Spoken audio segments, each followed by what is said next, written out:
ఉండేటువంటి ప్రాంతం. కావునే భద్రుడి యొక్క ప్రార్థన మీద స్వామి వైకుంఠరాముడిగా మామూలుగా కాదు, ఎక్కడ ప్రపంచంలో ఇటువంటి ఆకారము లేదు, ఇటువంటి విశేషం లేదు. అది మన అదృష్టం.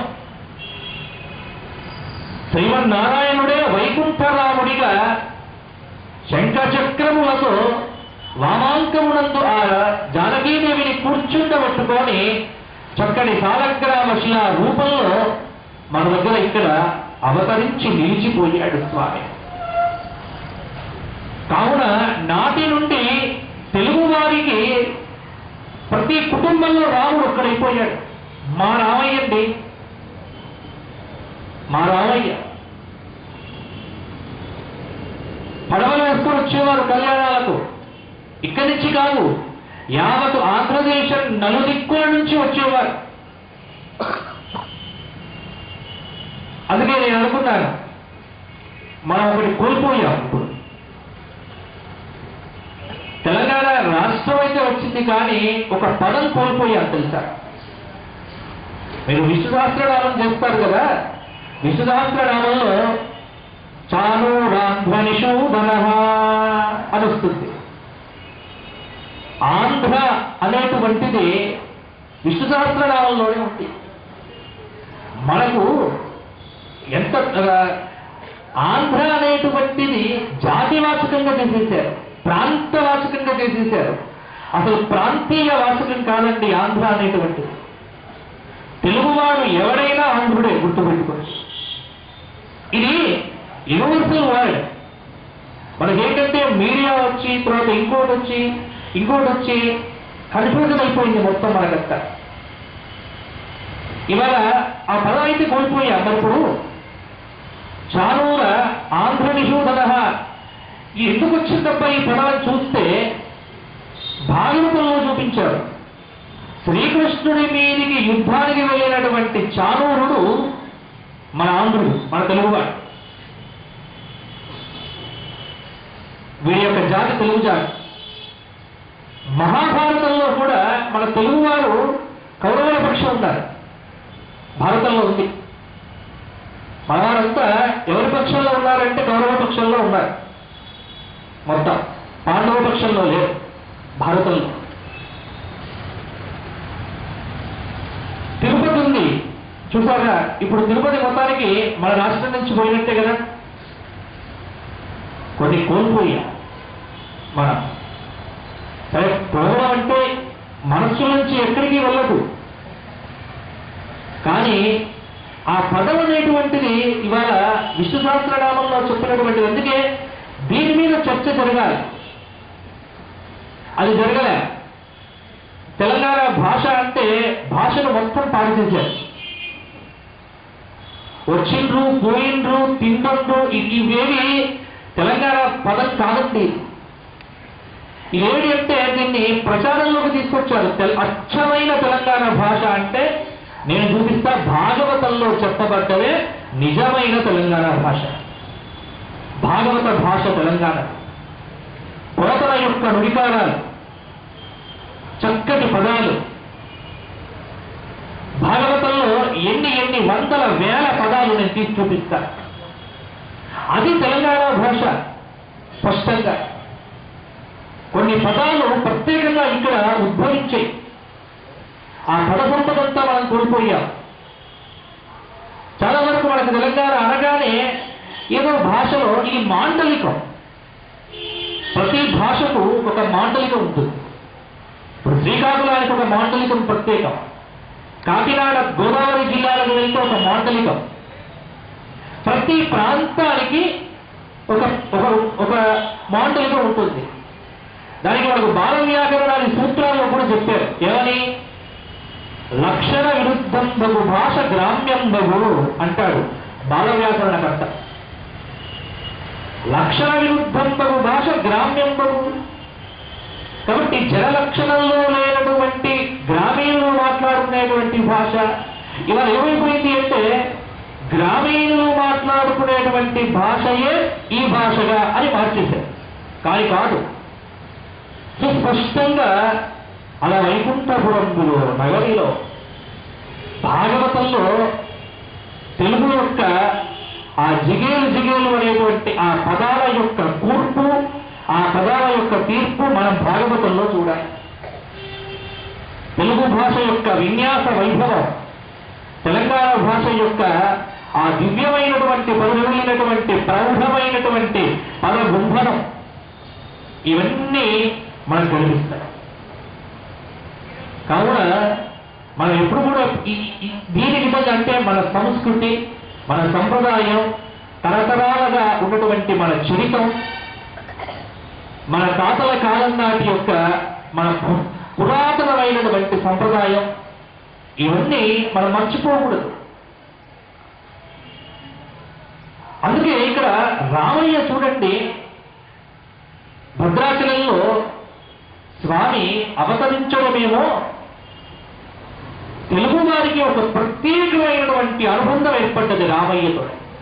కృష్ణభక్తి తెలియడం వల్ల ఇక్కడ రామభక్తి, కృష్ణభక్తి ఉత్తర భారతదేశంలో ఎక్కువ. మన దగ్గర రామభక్తి ఎవరు చెప్పినా, అందుకే రామోపాసకులంతా తెలుగువారేనండి. చూడండి, గొప్ప రామోపాసకులంతా ఇక్కడి నుంచి వెళ్ళినటువంటి వారే. కారణం ఏమిటి అంటే రాముడు కీలకమైనటువంటి వనవాసం అంతా మన ప్రాంతంలో గడిపినాడు. అది ఇక్కడ కాబట్టి పేర్లలో కూడా మనం రామయ్యను వదిలిపెట్టాం. ఈ పేర్లన్నీ మనం ఇక్కడే అధికంగా పెట్టుకుంటాం. అదే రామచంద్రుడు, దీనికి విశ్వనాథ వారు చెప్తారు చూడండి. రాముడికి చంద్రుడికి సంబంధం ఏమిటి అంటే విశ్వనాథ వారు అన్నారు, దశరథ మహారాజు యజ్ఞం మొదలుపెట్టినప్పుడట, ఉత్తరకామేష్టి యజ్ఞం మొదలుపెట్టాడు. చంద్రుడిని చూచాట. క్రతుయత్రమెంత దూరము వచ్చెనో చూడవెల్గెను వజ్రి పంపించెనుకో. చంద్రుడు కనిపించినట్టున్నట్ట ఉత్తరకామేష్టి జరిగేటువంటి రోజున. అంటే అసలు క్రతువు మొదలైందా లేదా చూడటానికి వచ్చినట్టుగా ఉన్నట్ట. ఋష్యశృంగుణ్ణి పిలిపించినప్పుడు చంద్రుణ్ణి చూస్తే వనర బోర్కాడించి ఉయ్యల తుట్టలో పండబెట్టిన పసిపాపవోలే. ఋష్యశృంగుడు వస్తాడు దశరథుడి దగ్గరికి. వచ్చినప్పుడు మళ్ళా దశరథుడు చంద్రుణ్ణి చూస్తాడు ఆకాశం మీద. చూస్తే అక్కడ చంద్రుడు ఎలా కనిపిస్తాడు అంటే బాగా నూనె పెట్టి మంచి మసాజ్ చేసి చక్కగా పిల్లవాడిని ఉయ్యాల్లో పడుకుంటూ పెట్టినప్పుడు ఒక చిరునవ్వులు చిందించేటువంటి, భోజనవ్వులు చిందింపజేసేటువంటి పసిపాప లాంటి ప్రకాశంతో ఉన్నట్ట చంద్రుడు. రాముడు పుట్టిన తరువాత వల్ల చంద్రుడిని చూస్తాడు దశరథుడు. రాజు పురుటింటిలోన నిద్రా సమాధి గతుని హరిచూచు సౌదశేఖరనితంబగతుని హరినాకు చూచు ఆ కాంతి గోముల విభేదంబు తెలియక మోసపోవు. రాము పుట్టిన తర్వాత ఉయ్యాల్లో పడుకుంటే ఆ చంద్రుడిని చూస్తాడు, రాముడి యొక్క ముఖం చూస్తాడు, తేడా కనిపించదు. ఈ చంద్రుడే ఇక్కడికి దిగిచ్చాడా అన్నట్టుగా ఉండట. అదే అక్కడ కనిపిస్తున్నాడు, ఇక్కడ కనిపిస్తున్నాడు. సింహాసనం మీద కూర్చున్నప్పుడు తాజన్నంబుంచేయనంచిన మొదలు తారాడ చంద్రుండు నీ యోజం వచ్చను నేటికి తిరిగి యోహో వాడే వీడయ్యను. ఆ చంద్రుడే వీడయ్యాడా అనుకోని రాజై స్త్రీయ గృహములన్ వెలుగు ఈ రాముండు చంద్రుండు. కాబట్టి ఈ రాముడు చంద్రుడయ్యాడు.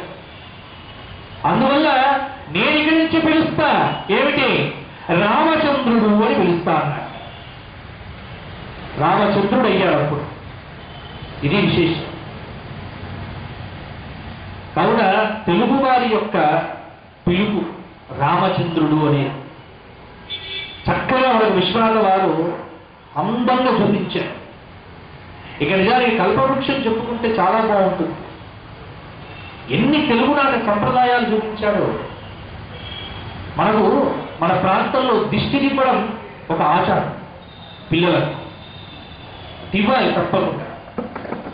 పోతన భాగవతంలో బాలకృష్ణుని యొక్క లీలలు చూపించినప్పుడు పిల్లవాడికి తెలుగునాట స్నానం ఎలా నేర్పిస్తారో అలాగే నేర్పించాడు యశోదమ్మతో. మన వాళ్ళు ఏం చేస్తారు, మోకాళ్ళ మీద పడుకుండబెట్టి పిల్లవాడికి స్నానం అయిపోయిన తర్వాత ఈ చెంబు నీళ్లు ఇలా తిప్పి పిల్లవాడి మీద కాళ్ళ మీద పోస్తారు. అది కూడా చూపించాడు పోతన మన నేటివిటీ ఆచారం. ఇక్కడ కౌసల్య దిష్టి తీస్తుందట. నా తండ్రికి నిరంగనాథుండు రక్ష, నా తల్లికి నిరంగనాథుండు రక్ష, మా బాబుకు బర్మ మహిమలు రక్ష, మా బుజ్జికి మౌని మహసుల రక్ష, శ్రీ వశిష్ఠుల తపస్సేవధు రక్ష అని దిష్టి తీస్తుంది కౌసల్య. ఇది చూపించాడు. ఎలా ఉప్పు తీసుకొని ఉప్పు నింపేస్తుందట. ఉప్పు కానీ, ఆవాలు కానీ, మిరియాలు కానీ ఇవన్నీ దృష్టి కోసం పోవడానికి అది కూడా చూపించాడు విశ్వనాథ సత్యనారాయణ గారు.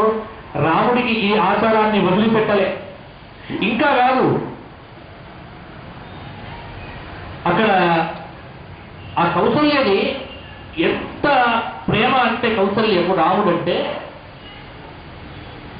యజ్ఞము జరిగేటప్పుడట ఈ ఋష్యశృంగుడి భార్య శాంతాదేవి ఆవిడ చీర పెడుతుంది. ఎవరికి? కౌసల్యం. ఋష్యశృంగుడి భార్య పెట్టిన చీర కాబట్టి ఇదే కట్టుకోవాలి యజ్ఞం అంతా అని. చూడండి, తానదేమో పిచ్చి తల్లి కౌసల్య, ఏ ప్రేమ పోయిన అదే ప్రేమ పోవు, శాంత పంపించిన సన్న జరి చీరలు 7 దినములా పరిధి